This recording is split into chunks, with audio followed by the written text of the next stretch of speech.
My name is Layla. I'm 33 years old, and until last Saturday morning, I believed I was about to marry the safest man I had ever known. I'm a graphic designer. I work mostly from home, which means my apartment has always been more than a place to sleep. It's my studio, my refuge, my history. I bought it 5 years ago, long before Ryan moved in, long before he proposed 6 months ago in what I thought was a mutual decision built on love and respect. We had been together 2 years. He worked in marketing at a fast-growing tech startup. Ambitious, polished, the kind of man who could sell warmth with a smile. Saturdays started quietly. I was in the kitchen making coffee, scrolling through emails. Ryan was supposed to be getting ready for brunch with his friends, but instead I heard him rummaging through my office closet. Metal hangers scraped, boxes shifted. "What are you doing?" I called out. "Looking for that photo album you mentioned," he shouted back. "The one from college." I had mentioned it the night before. He'd asked about my college years, about old friends. I told him there was probably an album buried under old textbooks and random boxes I'd never sorted through. I didn't think much of it. 10 minutes later, he walked into the kitchen holding a shoebox. My stomach dropped instantly. "Found something way better than photos," he said, grinning. He sat at the table and opened it. Inside were letters. Handwritten letters I'd written when I was 19. Letters I never sent. Letters I had forgotten were still there. "What are those?" he asked, though he was already pulling one out. "Ryan," I said quietly, walking toward him. "Those are private. Can you put them back?" He unfolded the first page anyway. "Every time I see you, I forget how to breathe properly. Is that normal? Because I'm pretty sure I'm oxygen deprived around you." He laughed. Not warmly, not teasingly. Mocking. "Oh my God, Layla," he said, pressing a hand to his chest dramatically. "Did you actually write this?" "Stop," I said, "please." He grabbed another letter. "I know we're young, but I can't imagine loving anyone the way I love you. You're my person, my always." He snorted. "Your always?" He looked at me like I had just told him I believed in fairies. "What is this? A rejected Hallmark script?" Heat climbed up my neck. I was 19 then. "Look at this handwriting," he continued, holding it up to the light like he was examining forensic evidence. "And you spelled definitely wrong. Definately. Wow." "I was writing fast," I said. "It was a draft." "Your smile makes me believe in magic," he read again, barely containing his laughter. "Holy, you were such a sap. Still are, honestly. No wonder you get emotional about everything." I stood there holding my coffee mug, feeling exposed. These weren't just old letters. They were pieces of a version of me that had survived something impossible. And he was turning her into a punchline. "Are you done?" I asked. "Wait, there's more." He shuffled through the box like he was flipping through a joke book. "I'm not good with words. Well, that's obvious. But I need you to know you changed me." He looked up at me, wiping tears of laughter from his eyes. "This is painful, like reading a teenage diary." Something in my chest tightened. Those letters weren't melodrama. They were written during the months my father was dying. Stage 4 pancreatic cancer. I was 19 and trying to balance midterms with hospital visits, trying to hold my mother together, trying to be strong for my little sister. The boy I was dating back then had been the only place I could fall apart.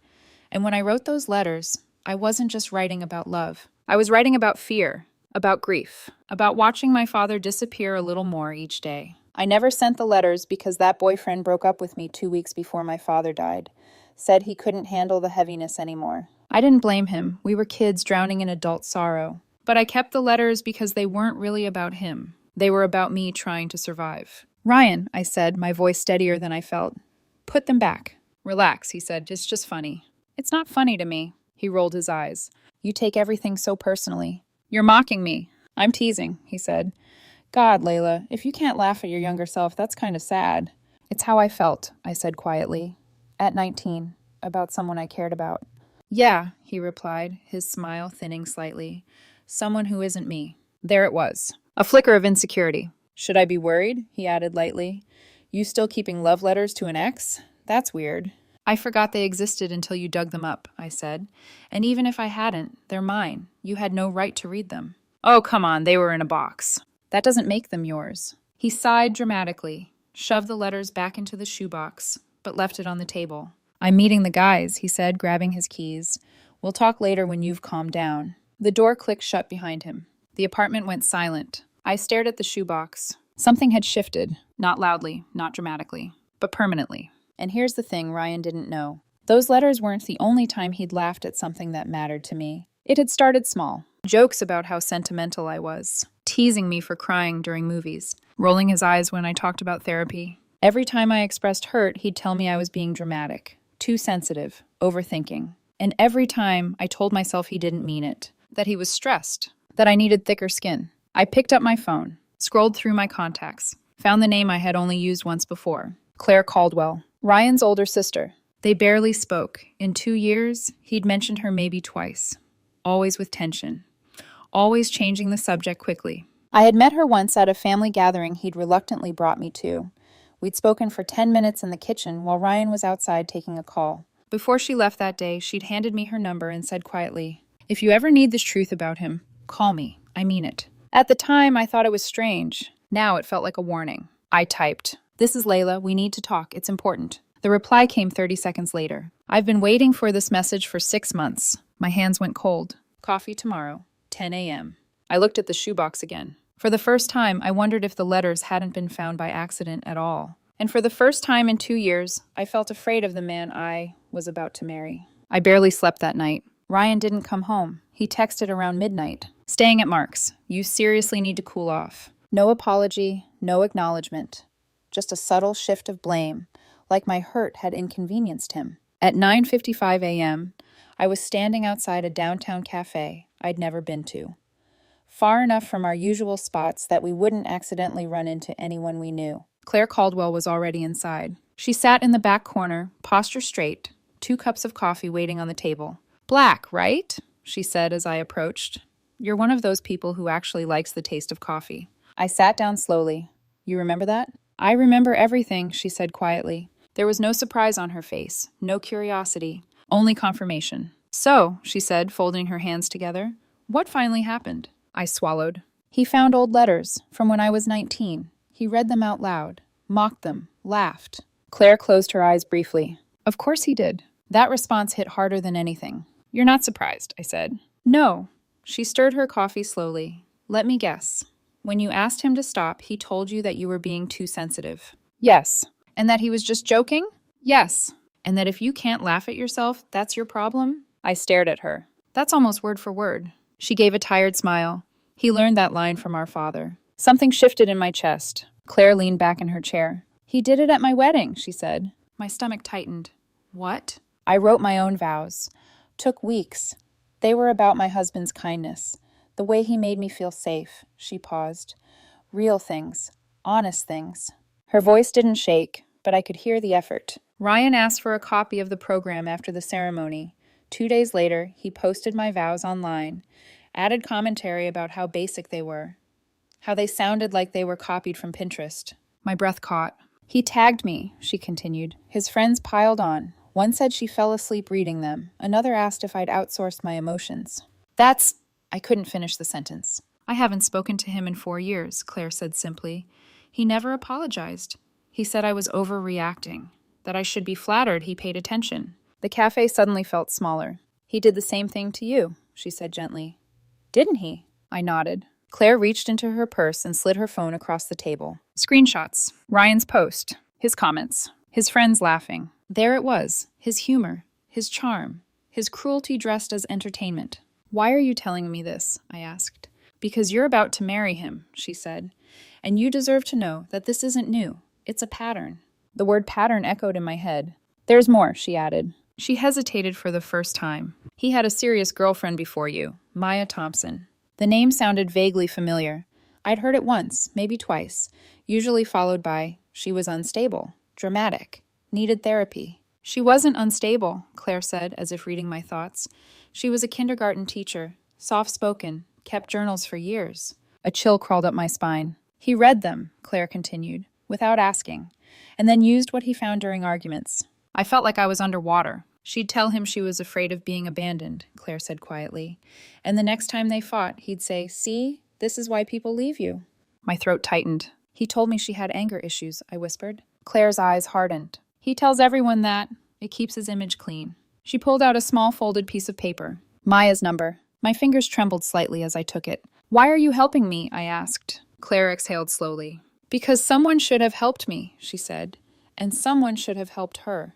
There was no bitterness in her voice, only exhaustion. "I don't hate my brother," she added quietly, but I won't pretend he's harmless. I left the cafe feeling like the ground beneath me had shifted permanently. Ryan texted mid-afternoon. Still mad? I didn't reply. Instead, I stared at the number in my hand for nearly an hour before finally dialing it. It rang 3 times. Hello? A woman's voice answered. Calm, guarded. My name is Layla, I said. I'm engaged to Ryan. Silence. Then a slow inhale. I wondered when this would happen, she said softly. We talked for nearly 2 hours. Maya told me about the journal, about how Ryan had read private entries where she described childhood fears, insecurities, her anxiety about not being enough. He would quote my own words back at me, she said, like they were evidence in a trial. How long were you together? I asked. 3 years. 3 years. Did he ever apologize? She let out a humorless laugh. He said if I had nothing to hide, I shouldn't mind him reading it, that it showed how invested he was. The words sounded so familiar. By the end, she continued, I believed I was the problem, that my feelings were excessive, that my boundaries were selfish. My chest felt tight. I'm in therapy now, she said, still undoing it. I closed my eyes. The teasing about my sentimentality. The jokes about therapy. The way he'd once told me, you don't need to cry over everything, it's exhausting. They weren't isolated moments. They were erosion. That night, Ryan came home. He dropped his keys on the counter casually, like nothing had happened. Oh, he said, seeing the shoebox still on the coffee table. You're still on that? I was sitting on the couch, waiting. Why did you and Claire stop talking? I asked. His expression changed instantly. That's none of your business. And why did you and Maya really break up? His eyes sharpened. Why are you bringing her up? I spoke to them, I said. The air went still. You did what? I needed context. His jaw tightened. You had no right. You had no right to read my letters. That's different.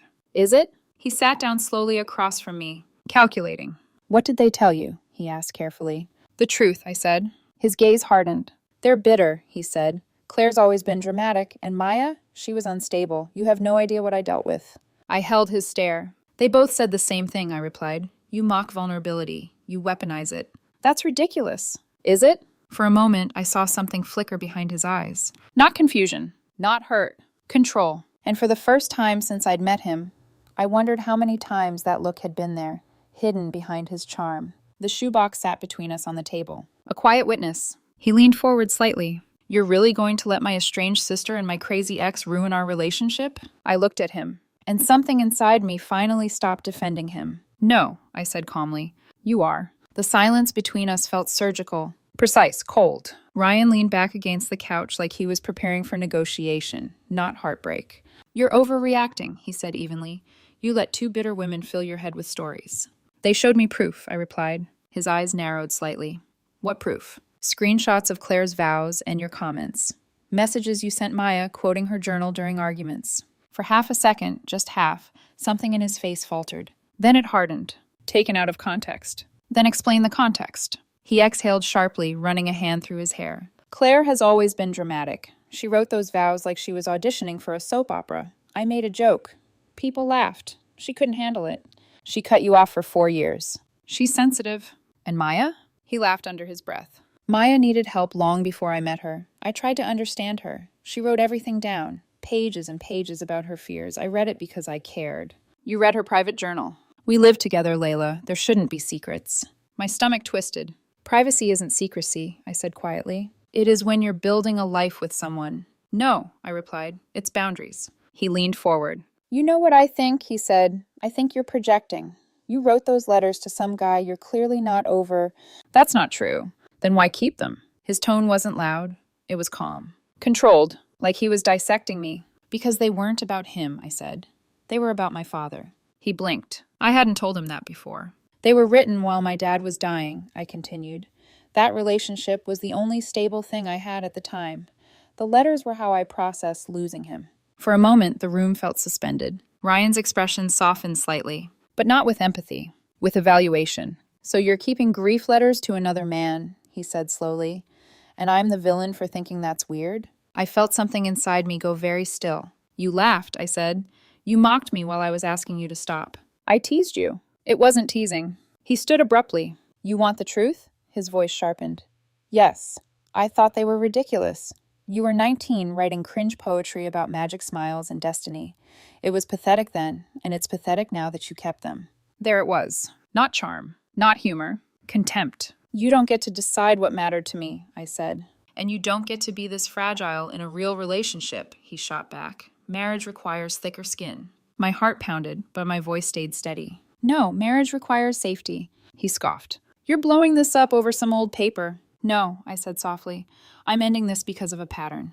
The words hung in the air. He stared at me. What? I reached for my left hand, for the ring. 6 months ago, he had slipped it onto my finger on a rooftop overlooking the city. I'd cried. He'd called me sentimental in a tone that felt affectionate back then. Now it echoed differently. I slid the ring off slowly and placed it on the coffee table beside the shoebox. The sound it made against the wood was quiet. Final. We're done, I said. His face drained of color. Over letters? Over the fact that you think vulnerability is weakness. Over the fact that you weaponize people's softest parts. You're insane. Maybe, I replied calmly, but I'd rather be insane alone than small with you. His breathing grew heavier. You can't just end an engagement like that. I just did. My parents sent out save the dates.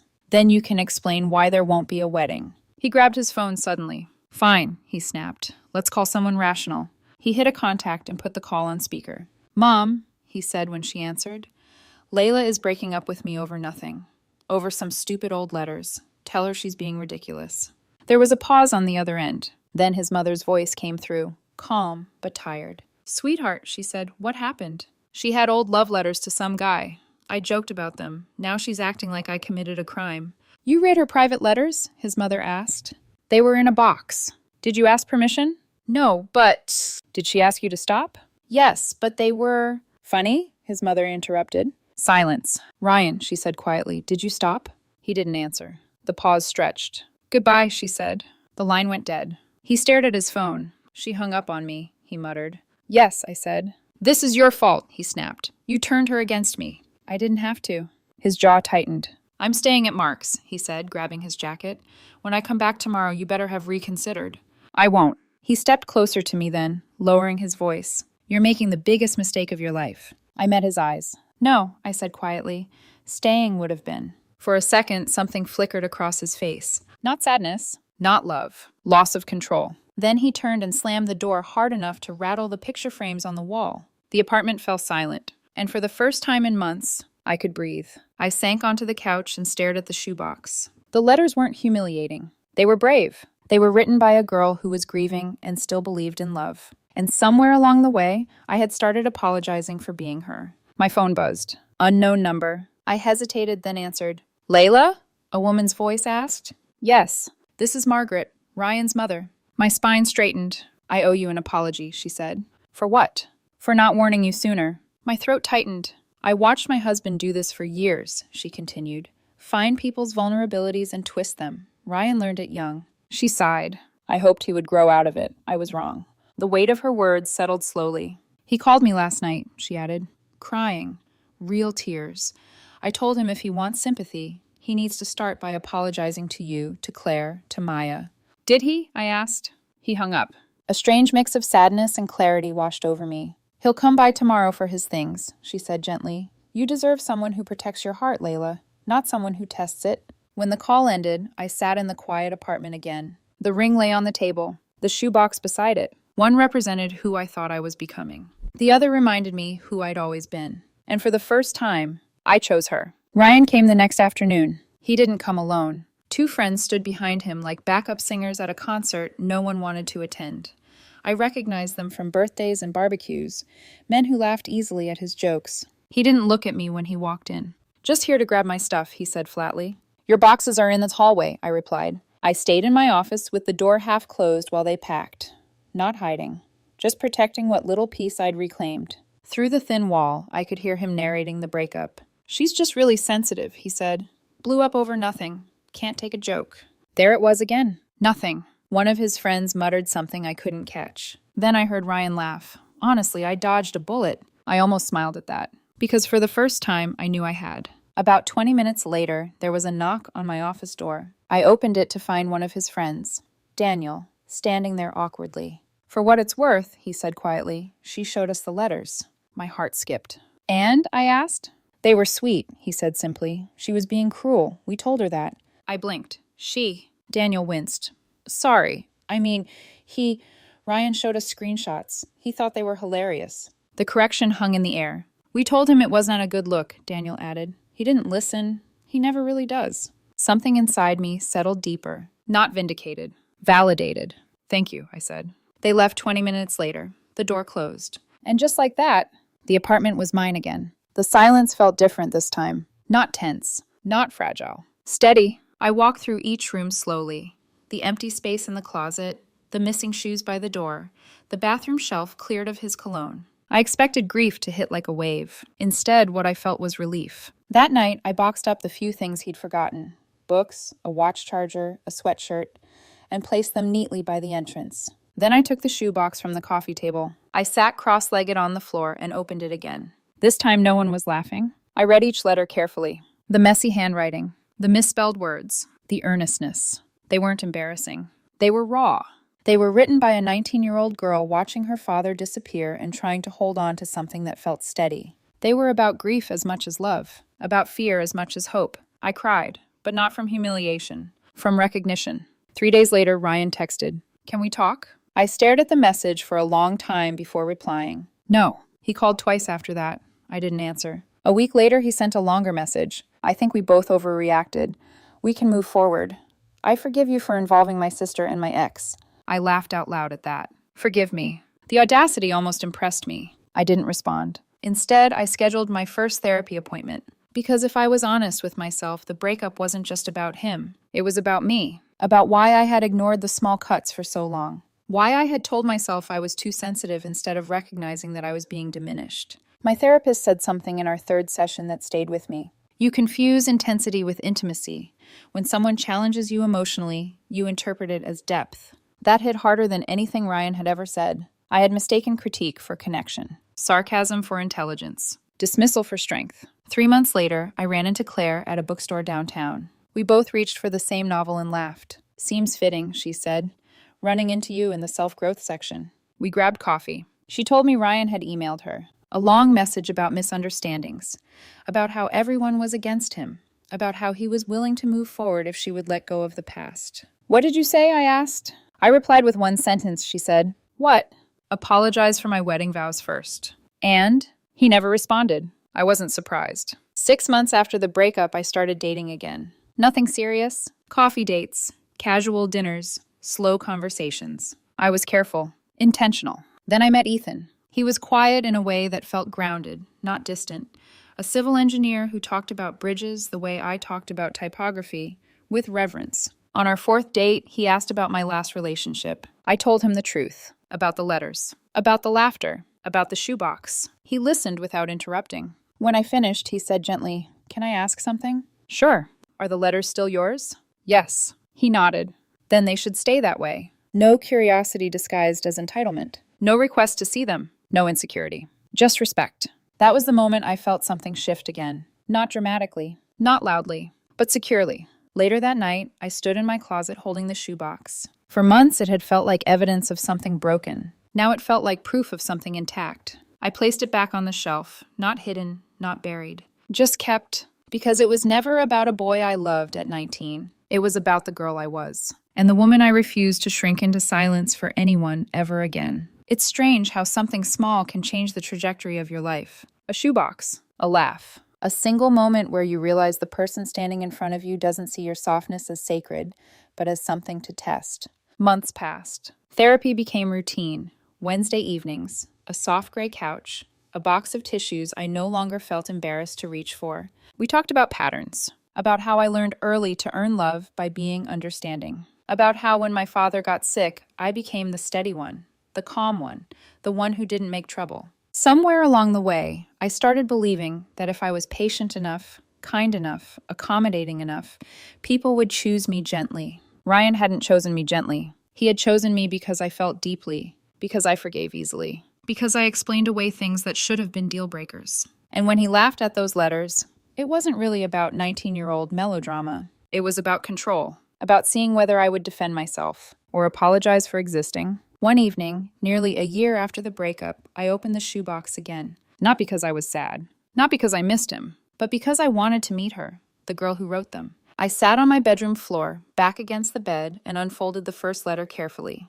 The ink had faded slightly. The handwriting was still messy. There were spelling mistakes, overdramatic metaphors, too many exclamation points. And underneath all of it, honesty. I don't know how to be brave about losing Dad, but when I'm with you, it feels less impossible. I paused there. 19-year-old me didn't know she would survive that year. Didn't know she would stand in hospital corridors holding her mother upright. Didn't know she would speak at her father's funeral without her voice breaking. Didn't know she would one day own her own apartment, build her own career, walk away from a man who thought her grief was funny. She just wrote, because it was the only way to keep from unraveling. I pressed the letter to my chest and let myself cry, not in pain, but in gratitude. For her, for surviving, for not hardening. Ethan and I moved slowly, deliberately. The first time I cried in front of him, really cried, was during a documentary about hospice care. It caught me off guard. I braced myself instinctively. For teasing. For that subtle smirk. For you're too sensitive. Instead, he handed me a tissue and said softly,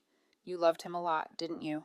I nodded. He squeezed my hand. That was it. No analysis. No discomfort. Just presence. It felt almost unfamiliar. Safe felt quieter than I expected. No fireworks. No emotional whiplash. Just steadiness. One afternoon, as we were reorganizing my closet, Ethan reached for a storage bin on the top shelf. Before he could pull it down, I said lightly, "That one's just old papers." He paused. "Want me to leave it?" "Yes." He nodded once and moved on. No questions. No curiosity disguised as intimacy. No entitlement. That small moment meant more to me than grand gestures ever had. Because the right person doesn't try to earn access to your past. They wait to be invited. Eventually, I told him about the letters in more detail. About my father. About the hospital rooms that smelled like antiseptic and fear. About the boyfriend who left because he couldn't carry that weight. Ethan listened the same way he always did. Fully. When I finished, he said something that stayed with me. "Those letters weren't weakness," he said.